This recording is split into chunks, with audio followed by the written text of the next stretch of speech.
learn. You got to understand, if I'm going to build something, what am I building into?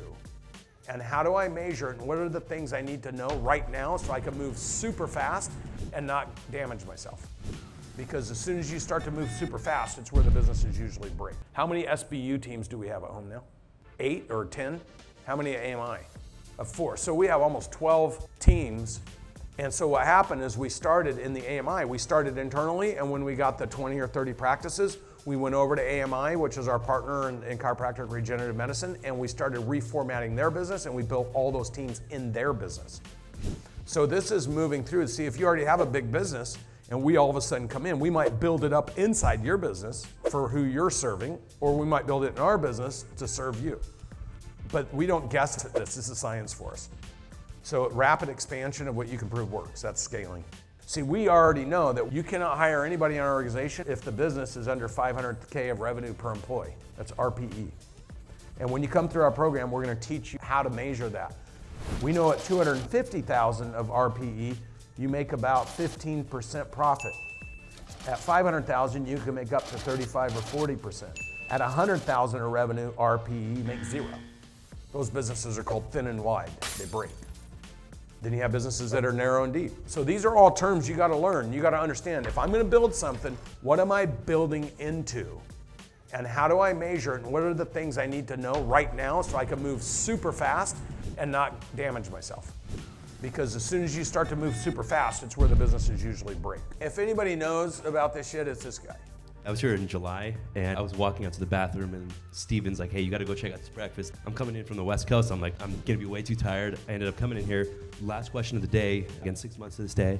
Been working with Brandon. I called the same bullshit. I said, you don't know my industry. I'm 110 million in revenue. I'm like, I'm too high.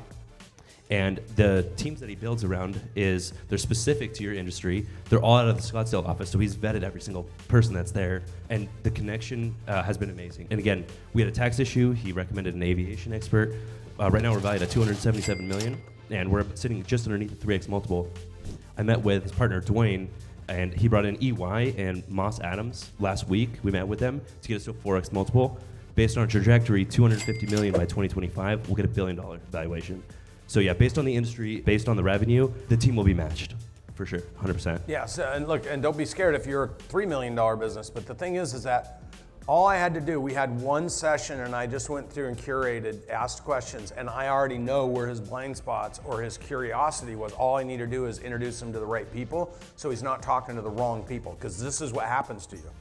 You start talking to the wrong people, you run down a rabbit hole, it doesn't work out, you lower your confidence, and you presume people don't know what they're doing, so I just got to figure it out myself. That's the default mechanism for an entrepreneur. Any of you ever had the thought, you know what, I can't get somebody to do it for me, I'm just going to have to figure it out myself? That's the sign that you're just going to bog down and go slow. And his business had different implications, because he went from like 20 million to 40 million to 80 million to 140 million. But the point is, he's got to make decisions for next year, not this year. You understand that if he's making decisions for right now, he's already in trouble. Because before he blinks, he'll be at 2 break points beyond where he's at. So he needs to be thinking about what are the things I don't know for the next 2 or 3 break points that I need to put my attention on right now, and what things need to be secure behind me so that I can prepare for what I need then. Because otherwise you wreck out on the corner because you're going too fast. And it sucks when you go and you build something that crashes and burns.